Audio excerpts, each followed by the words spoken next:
The date is October 25th in the year 2024. My name is Anita Hecht, and I have the great pleasure and honor of interviewing Dan Fankhauser to record the stories of Garden City and your life here on behalf of the Finnip Foundation and the Garden City Oral History Project. So thank you for doing this. Thank you for having me. Dan, thanks again for doing this. And I want to find out to begin with a little bit about you and your origins. So when and where were you born? Okay, I was born actually in Dodge City because at the time we lived in Ness City, Kansas, but they didn't have a hospital.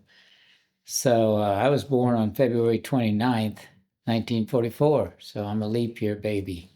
And how old are you today then? Well, it depends. No, I'm 80 years old today. But 20 and 20 is years. better. Wow. So, and who was the family that you were born into? How many siblings do you have? Who was in your immediate family? Well, I just have one brother who is 7 years older than I am, and that's all, just two boys. Okay, so you were born in 1944. 44 and came to Garden City in 1948? 1948, we moved from Ness City here to, my dad was going to open a drugstore.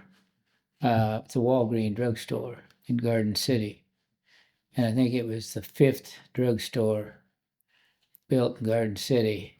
And that was opened in 1950. So he had a couple of years here to do something else. He built some houses during that time. Okay. And sold Well, tell me a those. little bit about him and his background. Yeah, my dad was raised in Madison, Kansas, and he was one of 11 children, 8 boys, 3 girls. And all the boys were actually in business for themselves later on in life. And the youngest, it was a tradition, the youngest boy in that family would get the family farm. And that was a tradition that came from Switzerland to the United States and carried through with that family. So, Do you know what generation came over from Switzerland?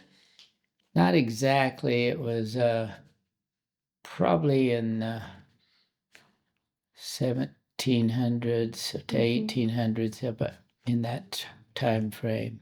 I didn't really get to meet any of those people, but my granddad was had a great work ethic, and he made those boys work, and the girls too. Uh-huh. And that carried on to me and my family. And So your dad's family settled originally in Kansas? yes, they moved from Ohio to Madison, Kansas, and started a farming operation there outside of Madison. Okay. And that's where he was born. And I think in the house there, they delivered most of their children right there in that house. All 11 kids. Wow. Yeah. Tell me a little bit now about your maternal side. Well, my mother was raised in around Reese, Kansas. Mm-hmm. And she was, there was 4 children. One died, and but she was, she worked, had a good work ethic too, and worked all of her life, and she ended up working in Eureka, Kansas at a dime store. And at that time, my father was delivering freight after he left home, and he lived. That's how they met. Was at the dime store. He was delivering freight to her, and asked her out, I guess. So, Anyway, that's how they met. And then after that, they were married, lived down in Coffeyville for a while, and then moved to Nest City Got and it. opened a Rexall drugstore there that Mhm. their uncle told them about. Do you know anything about her immigration, her family's immigration to the U.S., Not where they too came much. from or when? Never, no. She never really talked about that, and I don't have any information on that. So they make their journey to Garden City Nest in City, 19, yeah, 40. well, Yeah, after Nest City. and after Nest City. Why do you think they came here? Well, the Stannion Oil company was going to put in a refinery here, and they thought this would be a good growth area. It was either Garden City or Colorado Springs. He was going to move one or two places, and he chose Garden City. Well, then the Stannion decided not to build Oops. that, and so we stayed here, and that's how we kind of started in the construction material business. Yeah, so bring me to that story. First, there was the Rexall or the Walgreens drugstore, and did that business do okay? It did. There was a Gibson store opened here, and my dad decided that probably that was going to be the future of the drugstore business. And it was a lot like Walmart. Mm-hmm. But anyway, when they came to town, he decided to sell the drugstore and concentrate on masonry products, which was a block plant that we owned. He bought that at some point after coming Right. here. And he was, well, he actually traded two of those houses that he built. That's how he bought the block plant. He had two houses that couldn't sell, so he traded those for this block plant out on East Fulton Street, and that's how we got in the block business. And it was one of three block plants in Garden City. So we started with that, and then eventually ended up with a lumber yard and 5 ready-mix plants. 5 ready mix plants. Yes. He sounds like he was quite a businessman. Yes. We decided a long time ago just to build within vertically and not spread out and go to other towns. So that's how we built some block houses on Pershing Street to promote block for residential use. So when you say block, are these cinder blocks? Well, yeah, what are they made out of? lightweight haydite blocks, and they're not actually cinders, or they're not concrete. They're a lightweight material. What did you call it? Haydite. Haydite. Yeah, Interesting. Haydite. Uh-huh. And that material lends itself better to heating and air conditioning, and it's a better material than the concrete block. And who did he sell to mainly? Mainly for schools Okay. and commercial buildings, and not so much for housing. So that's why we built those block houses, was to promote that.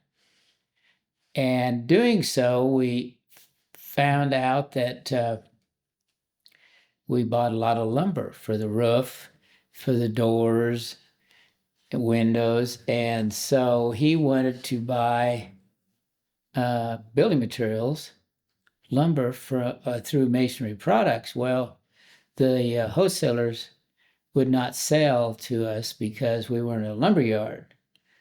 So we decided to open a lumber yard called, and he found this name, I think, in Wichita, Cash and Carry Lumber. So that's what we called it.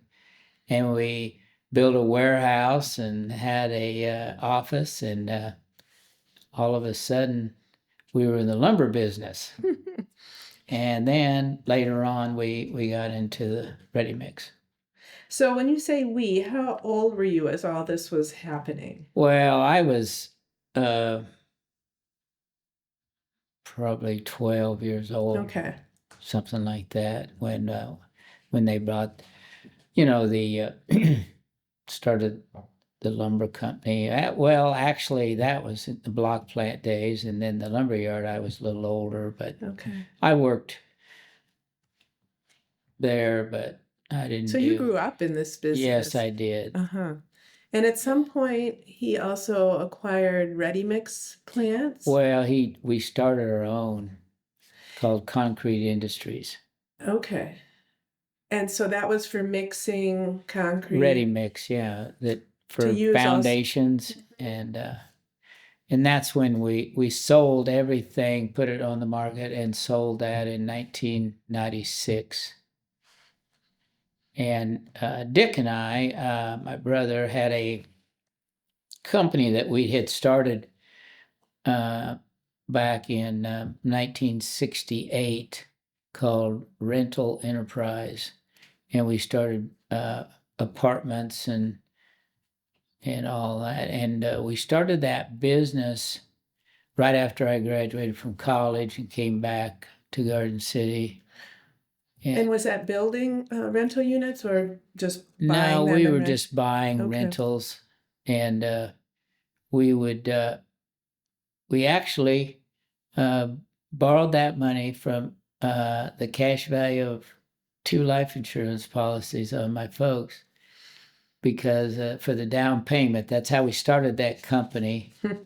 And because I didn't have any money, just got out of school, and Dick was kind of living paycheck to paycheck, so it was we didn't have any extra money to be starting. But that's how we started that business, and we never took a dime out of it until we sold the company in 1996. Well, So well, we'll get there. There's a Yeah. lot of questions I have, but we've jumped forward in time, Yes. and I want to bring us backwards a little bit Okay. still, because you grew up here in Garden City, and I wanted to find out a bit about your life here in the early days. Tell me a little Well, bit about your childhood in Garden City, what the city was like, where you lived. yeah, the city was about around 8,000 population back in 48, 49. And I I like to build things, and I like to dig hideouts in the ground, and I think that kind of influenced me maybe to get into architecture, and I like building materials. But from there, then I grew up, in a town where we rode our bikes everywhere, and my folks didn't worry about it. We came home, as long as I was home by 6 o'clock, well, they were fine. And I had a Kool-Aid stand. That was my first little business. And then from that, I ended up having a business in the drugstore. I had the gumball machines. So I started that. And from that, How old were you? 12. 12. Wow. My dad said I could have the money from that, but I had to buy the candy. And so anyway, that's kind of So you were trained in entrepreneur. business Yes, at a I young was, age. a very young age. Wow. And then I started my coin collection business because I had all these pennies that I collected. So I started filling up a penny collection. And that became a Instead- business as well? Well, not really a business, but it was an investment. Started because I keep these investment coins, and that's kind of how I started that I business. see. So was through that. But when I started high school, at that time it was just a 3-year high school, sophomore, junior, and senior. So you went through the public school system, Yes. elementary, Yes. and are there any stories about that time or Not too highlights that you much. want to I share? was I You're a was good student? probably above average. Okay. I wasn't great, but I enjoyed math, and that was probably my strongest suit. Tell me a little bit about the student body at the time. Was it as diverse as it is today? Not as much. We It was predominantly Caucasian back then. There was Latinos and very few blacks, but we black people. But we were. It was a. I don't know the percentage, but Yeah. but it changed over the years after we got the packing plant. Okay. So that was later, not Right. during your youth. Um, did you learn anything about Garden City history in school? Did you? No, not too much. I wished I'd paid a little more attention to American history than I did, but it was I was more interested in sports and Well, we'll get there math. too. But Yeah. when did the Clutter murders happen? Because you mentioned that one of the boys was in your class. Right? Yeah, well, he was in my Sunday school class. Okay. Kenyon Clutter. Yeah, it was a Methodist church, and he was in the same age as I was, and he went to school in Holcomb, but he attended church at the First United Methodist Church, and that morning he didn't show up for Sunday school, and he was always there. We thought that was a little strange, but anyway, then they told us after Sunday school was out that the Clutters had all been killed that morning. So, How old were you when you? well, I think I was probably in the 15, 16, somewhere in that. So already in high school. Oh, yeah. How did that impact the community? Oh, it made a huge difference in the community.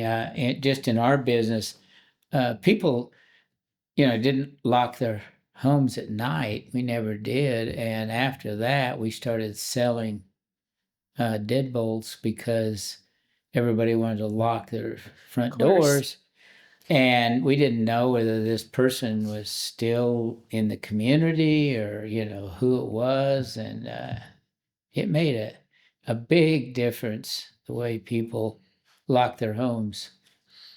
Do you remember yourself feeling at all? Yeah, More I mean, vulnerable? yeah, because we didn't know, Mhm. that person still might be around and target other Right. prominent families too. So it was a concern. Must have been a relief when they caught them. Yes, very much so. And then they made the movie of In Cold Blood. Right. Yeah. Right. Interesting. Infamy in the area. So tell me a little bit more then about high school. Well, high school was a big change for me, and my dad didn't want me. He wanted me busy after school, so he told me that I could either go out for sports or I could come to work. So I decided that I would go out for sports, and of course, the first sport was football, and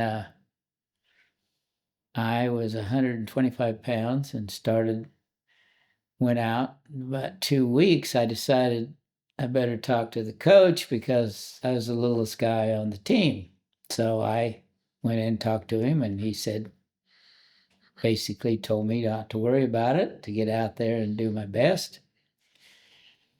So I did, and decided that I could do that, and the rest is history.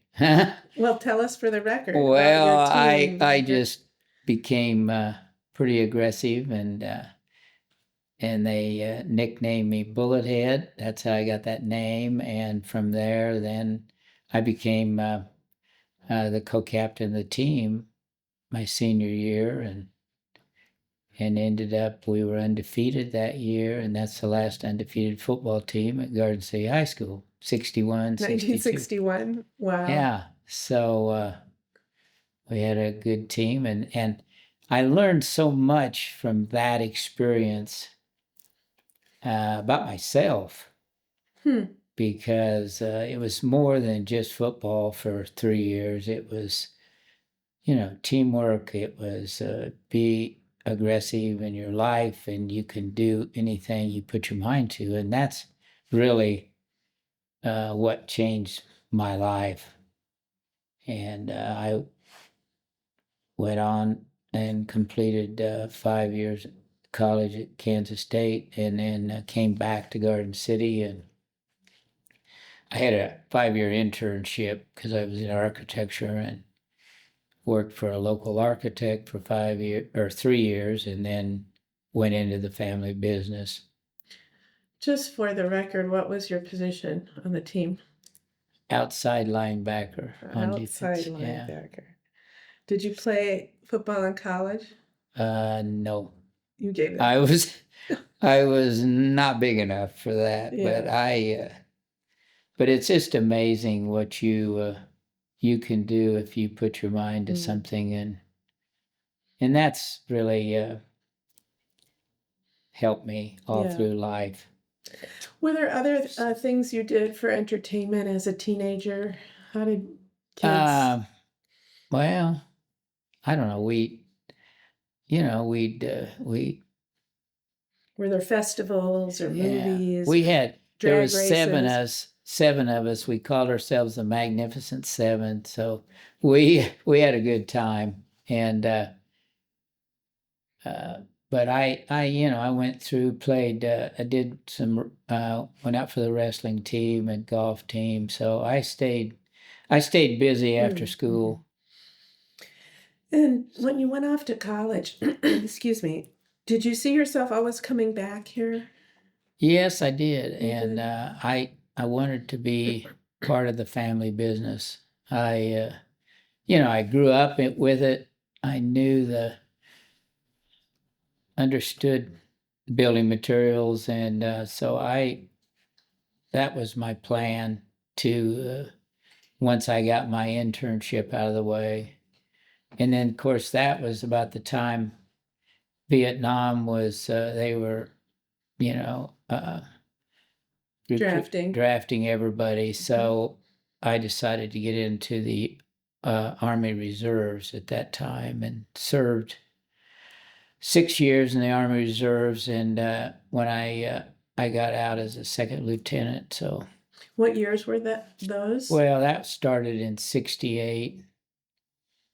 And it was. But you weren't called up? No. I was in the Army Reserves, and our unit trained basic trainees. So when we would go to summer camp, we would take over for the DIs, drill instructors, and we did that at Fort Leonard Wood. How did the Vietnam War affect Garden City? I mean, there was a lot going on. There was civil rights, there was a lot. Assassinations, there was unrest. What I don't think too much. I mean, my theory, my attitude was I don't mind serving, but I needed to do it with the reserve program because I had this internship I had to get out of the way before I could even take the exam to get licensed. So I needed to, that's the best way for me to serve. And at that time, they didn't call up the reservists. Did you have classmates who did serve and come back yes, or some not of come them, back? Some of them served and then came back to finish their education. So, but see, we had ROTC there at Kansas State for 2 years. It was mandatory to do that because it was a land grant college. And so that helped me when I got in the reserve program. I could go ahead and get my commission as an officer. I see. Okay. So you do the reserves, you come back to town, you join the family business. What did you do in the business? Or which business? There were Well, I was mainly in cash and carry, but lumber, but I was in charge of all the advertising, all the kitchen and bath design, and then we developed several commercial buildings there on Fulton Terrace, there right across from the lumber yard. And I designed those buildings and was in charge of the construction. And then I did some drawing. Once I got my license, I did some drawings for the contractors. So we had a good relationship with several contractors. Mm-hmm. Do you have any advice on working in a family business? That's not always It's not the easiest. Of course, my brother was 7 years older, and he, you know, we had our fair share of squabbles, but we got along, and we're still getting along. We're working side by side now at as rental enterprise, and Dan Fankhauser architect. So we still. So what has helped, or what do you think the important components of a good working relationship with family or others? Yeah, well, it's difficult, but we were kind of hands-on management, and there was three people that once my father passed away, then it was Dick and I and Al Tolles, and the three of us kind of ran the operation, and we'd meet weekly and have breakfast and go over things. But it's kind of strange. We didn't have a mission statement. We didn't have a budget. We basically worked on the theory that if we had the money, we'd buy something. If we didn't, we wouldn't. So that was our budget, and our mission statement basically was, treat the customer right. And so until 1996, you were running the block plant, the lumber yard, and the 5 ready mix yes, plants, and building also the real estate. the real estate part of it. That's was that residential, commercial? No, commercial, mainly commercial. So it was a good living. You were able to. Oh yeah, raise a family and we started a profit sharing plan for our employees. Okay. And let's talk a little bit about then running those businesses and how that paralleled the development of Garden City as it boomed. Yeah, we started, we bought some ground and developed some lots for our builders, and we felt like that was important, because if our builders didn't have lots to build houses on, we weren't going to be selling many building materials. So we developed a couple of areas in Garden City. Such as? Well, the Fankhauser addition, that's over by Center Street, west of Center Street, north of Kansas Avenue. And there's some development there, strip center in the front called Kansas Plaza, and then behind that, north of that, is the residential. And that's where we built the block houses to start with on Pershing Street.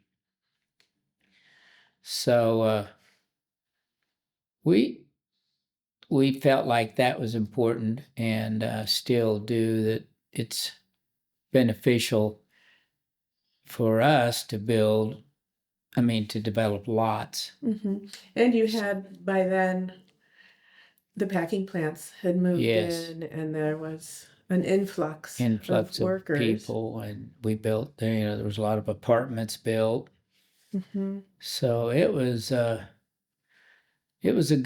several good years there, and then I don't know, we hit kind of a low there, but where there wasn't many houses built, but we sold building materials down in Liberal, and Liberal, Kansas was going, had a lot of building going on. So we sold building materials there. That helped us get through those lean years.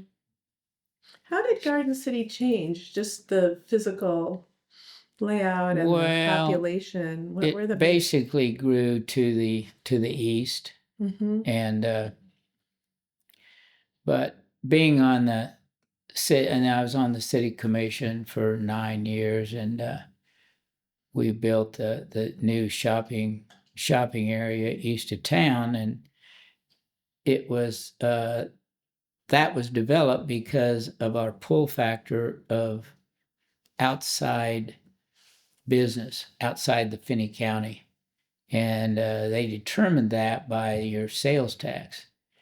If you had more sales tax than a city like our size would generate, then that was the pull factor was developed, and that's how they determined to build a shopping center here. Okay, so I want to dig in a little bit. First of all, before we get to the um, commission, can you talk about the Finney County Area Planning Commission? You Yes, I was served on on it that. for 20. 20 years, 5 15 years. to 15 to 20. I can't remember exactly. How But did that come about, first of all? How did you get well, into I it? was interested in the growth of Garden City, and I figured that was a way that I could, um, serve. And I found out about any new developments that were coming to Garden City through the Planning Commission, because we would approve site plans and that type of thing. And do you get appointed to the planning commission? Is it Yeah, a volunteer thing? No, well, you turn your name in on an application, and then if they have an open position, and at that time, I think we'd served like 3-year terms, and there wasn't any term limit, so that's why I was on there as long as I was. Okay.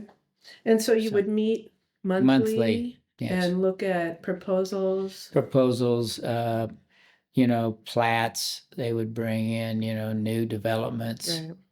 They had to go through the planning commission. You mentioned the pull factor, so that Yes. is, if I understand correctly, how you describe making Garden City attractive to businesses to try and pull them. No, it was more pull more customers in Pull more from other customers. Okay. counties, and see, we ended up bringing in a lot more sales tax basically than a town of 15,000 could. By what mechanism? Did you just change the percentage, or how did that No, work? you just, in other words, everybody that came to town that shopped paid our local sales tax. Which was what? Well, it was like now it's 8.95%, and the city gets 1% of that. So they could look at that and see that we were pulling people from outside of our trade area. I see. And that's how they determined that this would be a good place for basically we're kind of a regional center of Western Kansas, I say. And when you say they determined, The developers of the shopping center. yeah, okay. So the pull factor you worked on, and it worked. Yeah. Do you want to share a particular story or an example of a success of the planning commission? Well, probably the biggest thing is when we got Menards, Home Depot, all that strip center, Dick's Sporting Goods, Hobby Lobby, all those stores pull people from outside of our trade area. We're bringing people in from the panhandle of Oklahoma, panhandle of Texas, clear into the eastern part of Colorado will come here. And why do you think it happened here more than like Dodge City or Liberal? Was that We were more aggressive. okay? and that's one reason I got on the city commission, is because I wanted to see Garden City grow, and Mm-hmm. I've always said that I'd like to see Garden City be at least 40,000. That was a good size city for us, and we're approaching that. It's hard to look at the census and tell that there's that many people here, because there's not a lot of people don't answer their doors when the census comes around, and Right. so it's hard to get an accurate count. So we do it by cell phones now. There's programs that the economic development people purchase that track cell phones, and they know how many cell phones are in Garden City. Wow. And Technology. so you can take that. They don't know who it is, but Right. they do know that there's how many cell phones, and they know how many cell phones come in on the weekend and So how long they interesting. stay. Wow. So it's interesting. Yeah. So when you say you were aggressive, give me an example of how you competed. Well, we competed. I mean, like Menards, they wanted to. They were looking at Dodge City or Garden City, and we were very aggressive in recruiting them to Garden City, and they finally decided that this probably was the right place to be. There was a lot of building going on at that time, and I just happened to be mayor when they finished that building, so I got to cut the 2x4 in two. Instead of a ribbon, they had a 2x4, so that was kind of interesting. Okay, so let's bring that story in, sort of starting to serve as city commissioner and mayor, and how. Right. First of all, maybe describe the system of governance here. Well, we have 5 commissioners, and usually the top vote getter gets to be the mayor, and then the second one is vice mayor. And so you're elected to the commission? Yes. Yeah, we're elected. I served for, there was a commissioner that went to the state. It was a state representative. And so I put my name up for that position to take his place. And the city commission elected me to, just decided on me to fill that position. So I did that, and then I had to run. By the city commission, yes, not by the general public. No, that for that position, and then I had to run after that position was over. Then I ran and was elected as to a 4-year term. The top 2 vote getters get 4-year terms, and the other people get 2-year terms. What year was this? 2010. Yeah, I think that's right. Okay.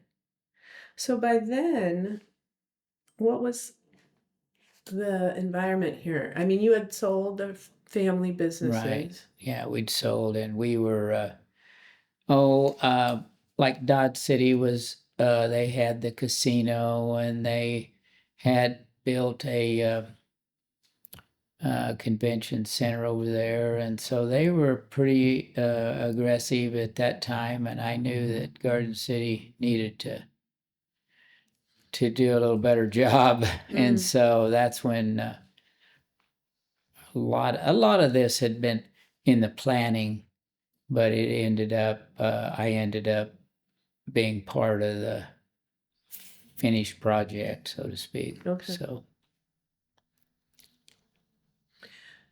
I want to ask you a lot more about being on the commission and being mayor, but first I wanted to see if you had thoughts as the city was changing. There was lots of people coming in from different countries and changing the population and the demographics, and we understood that, and we kind of made that did that. I mean, it was an advantage we felt like, to have that diversity. And there's like 37 dialects in the school system. So, there is a lot of diversification. And Do you think the general population that was here welcomed that change, or were there there was tensions? both. I mean, I'd say there was, most people did, thought it was good. I mean, but there's always people that are against that, I guess. Mhm. But I didn't see too much of that. We accepted that and took it. I think it was to our advantage. Mm-hmm. Okay. A lot of Vietnamese start. That was the start, and then other nationalities came. But And after the Vietnam War, it might have yeah, been. that Do you was think when they. people had to shift their attitudes toward the Oh Vietnamese? yeah, but those people were very. I mean, they believed in education, and they were real strict with their families, Mm-hmm. and as a result, I know several of them that ended up being doctors. So, Well, so what were your goals then? You wanted the city to grow. You get onto the commission, create a pull factor. Um, Tell me some of the stories, some of the other success stories getting well, Menards probably into. one of the things that probably the biggest controversy was closing the pool, the largest concrete pool. That something that at one time was a big pull to Garden City because it happened to be the largest concrete municipally owned free Free. swimming pool. And but as a kid growing up, I didn't go down there too much. I mean, it wasn't heated for one thing, and they'd have to drain it about every 2 weeks because it wasn't really filtered, and so it was not a pleasant experience. And but as time went on, I mean, people didn't really use it a lot because it was a meeting place more than anything, and not so much, people just didn't go down there to swim. So that's when we started looking into maybe doing something else with that site. And we ended up interviewing schools, and we did our homework before we decided to spend the money to redo it and make it into more of a water park, which most of the people that were opposed to that were people that had lived in Garden City and moved away, and they didn't want us to get rid of that monument. So that was something that we had to consider, but and we did look into the fact that we could just redo the whole pool, and that was going to end up costing more than what we ended up with. So we thought this was a better solution to make it into a water park, and it's turned out to be good. We have a lot more usage now than we did before. Is it an income for the city? Oh no, it loses money, but quality of life, that's what we always said, we need to have it. But yeah, it's What year did that happen? Do you remember?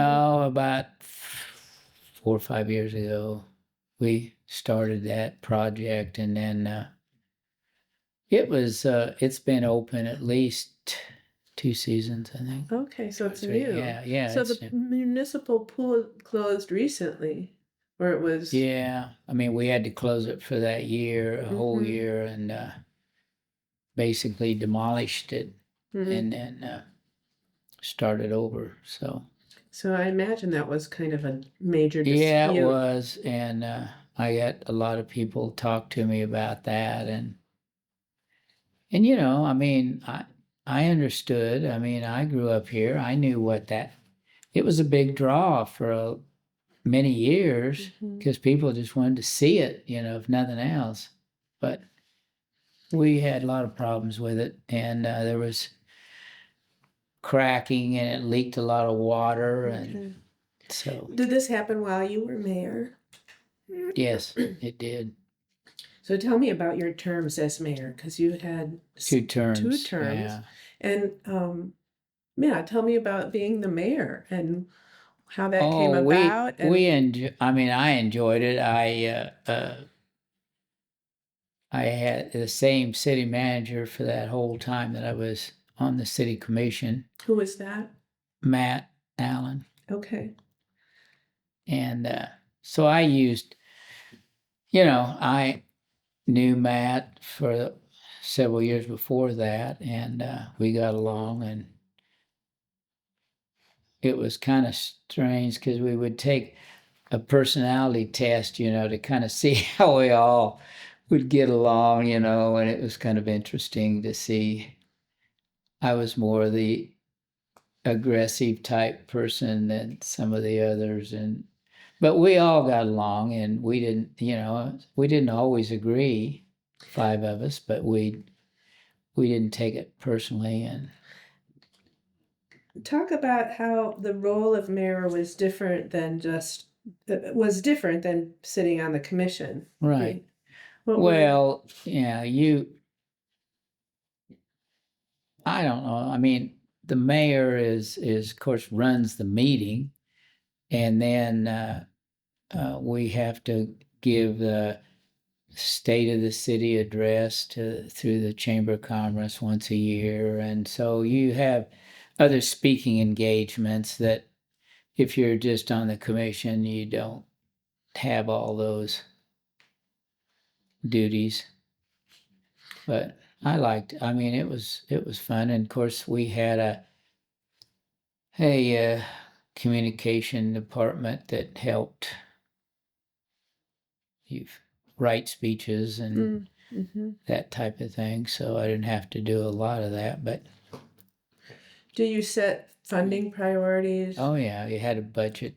Mm-hmm. We had to go through that every year, and each department, which and I was always trying to keep the mill levy the same, or if not, try to reduce it because our valuation would keep going up. So I didn't want to do both. The valuation would go up and then raise the mill levy. So I was Raise the what? Mill levy, the mill levy, Okay. and so we tried to keep that. I think the 9 years that I was on the city commission, I think we only raised it less than 1 mil in 9 years. So that was kind of a goal I had. Mm-hmm. But we were growing. The city was growing, so evaluations were up. Mm-hmm. So that helped. So Were there other funding priorities that you had? Whether it was city sales tax, we had some initiatives that we would promote to get sales tax, and we use that to help the general fund. mm-hmm. So we did, but we tried to keep taxes as low as we could because we knew that was and if you compare us with other cities our size, like Dodge, Liberal, we're lower. Our mill levies and are lower and than those towns. So that was kind of one of our goals. Mm-hmm. So Can you talk a little bit about the political environment of the city, whether it was progressive or conservative, or no, I think we were pretty aggressive, and we didn't. There's no political affiliation with the commissioners. Okay, You run just as a commissioner, so it's not right. any affiliation to one party or And the you other. were mayor between 2013 and 14 and then 2019 and Yes. 2020? Were those different eras? No, not too much, about No? the same. You So, you were there when the pandemic hit? no, I was done by then. I You were think done. 19 was January of 19. Okay. So it was So that was that was lucky, 20. Yeah, I probably. missed out on all that. Mm. Was kind of glad that I'd retired. Didn't have to do Zoom meetings. No, I didn't have to do any of that. So that was good. You also weren't mayor when this 2016 terrorist plot was foiled by the FBI. No, I wasn't. Tell me about that. What went through your That head? was very unusual. It was hard to believe that somebody would plan something like that in this city. And luckily they were able to catch the people and find out who was behind it and prosecuted them. Were And you nothing- surprised that there was that level of I was. racial hatred? Yeah, hatred. I was very surprised. Okay. And we tried to make those people understand that not everybody felt that way, and we had meetings with them. I know, I mean, I didn't because I wasn't involved in the city, but Mm-hmm. we one other just side note, when I was on the commission, we ended up that's when they had a big fire out at the packing plant, Tyson, and we all got behind Tyson and told we'd work with him any way we could, and that those kind of things help build good relationships. Mm-hmm. And in fact, we even had little stickers that we were behind Tyson and we back them any way we could. So Garden is a pretty close knit community, and we I think I think everyone wants to see the city grow. Mm-hmm. Mm-hmm. And at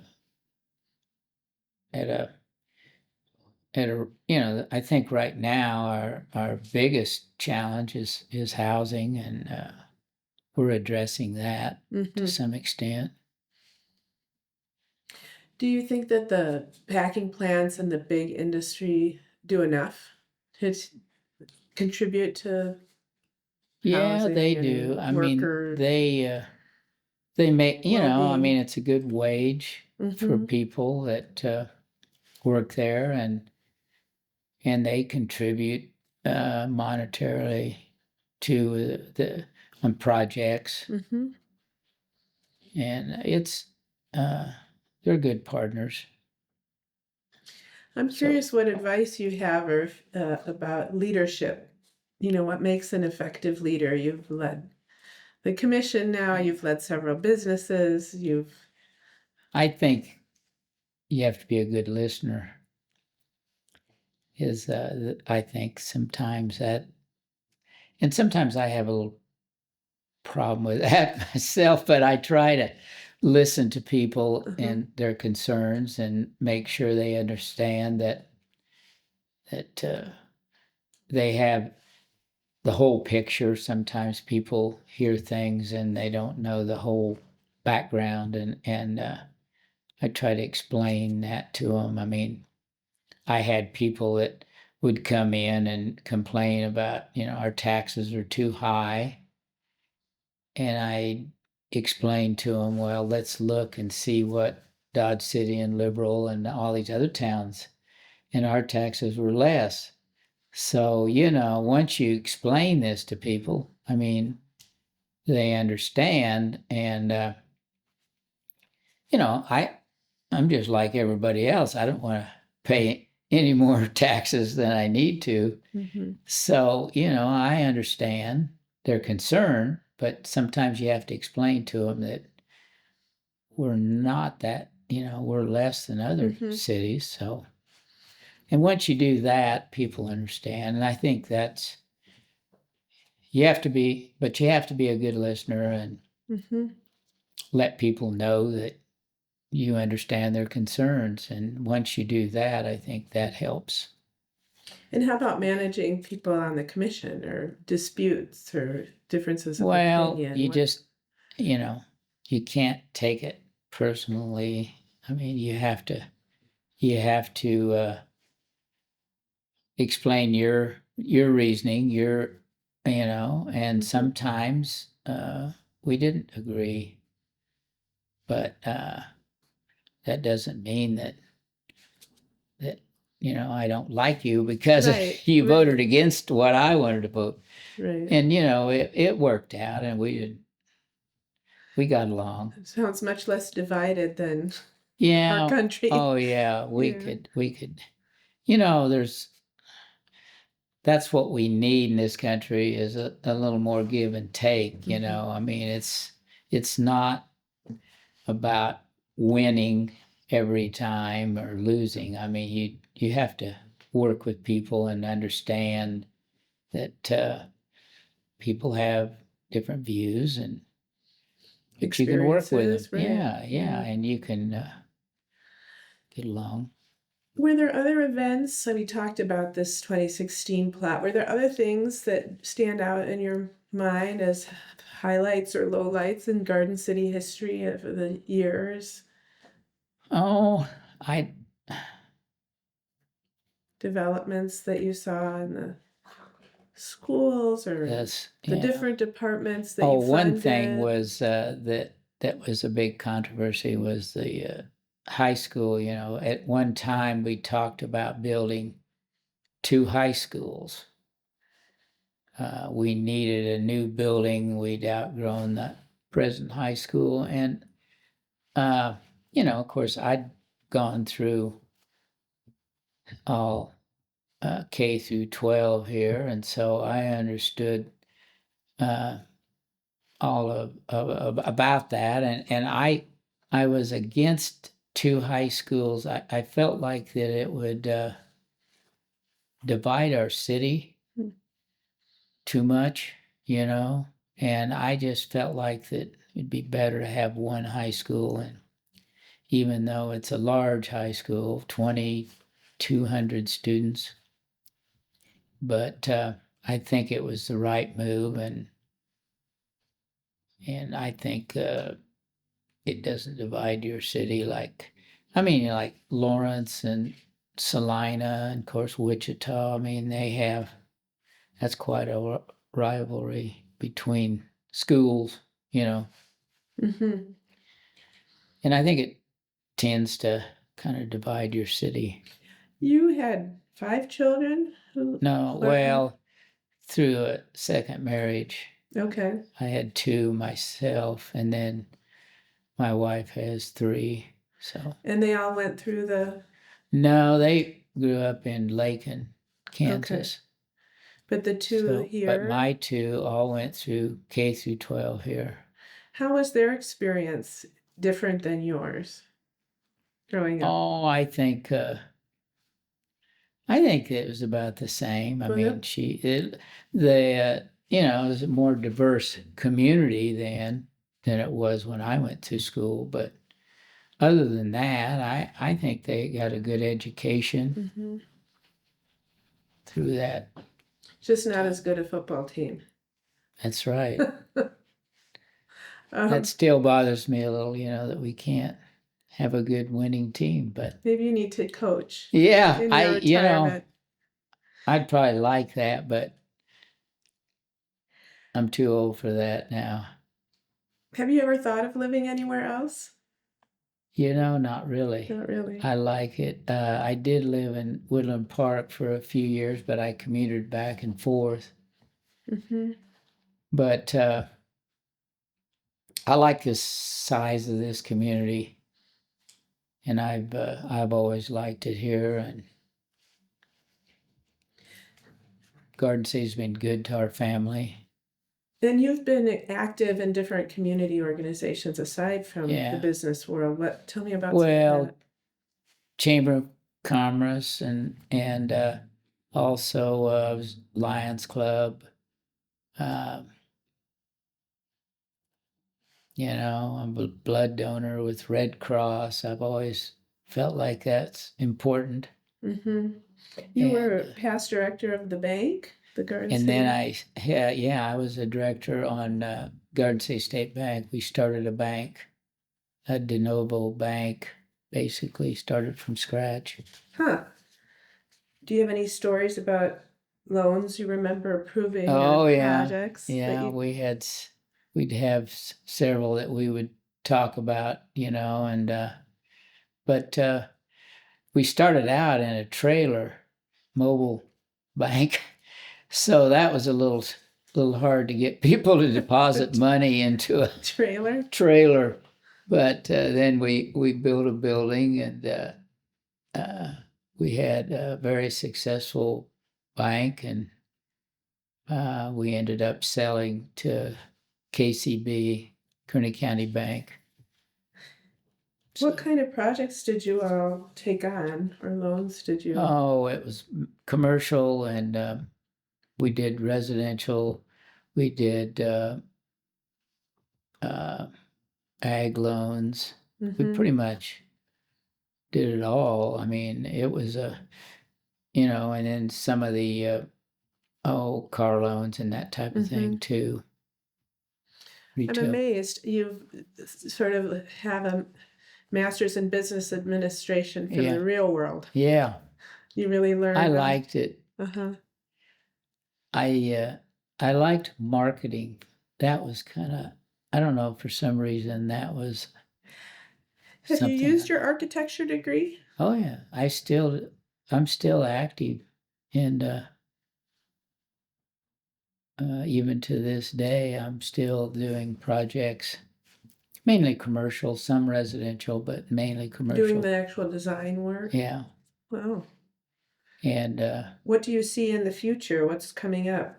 Oh, a lot of event centers. There's I'm working on 3 of those right now, and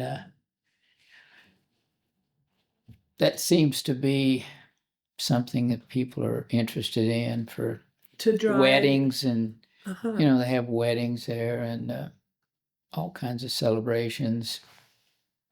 Okay. Mainly on weekends.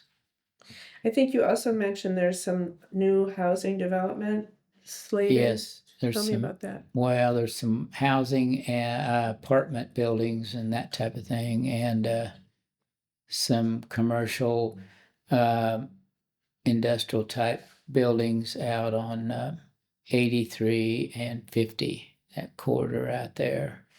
So we've got a lot of things planned, and you haven't slowed down, it sounds like. No, I haven't.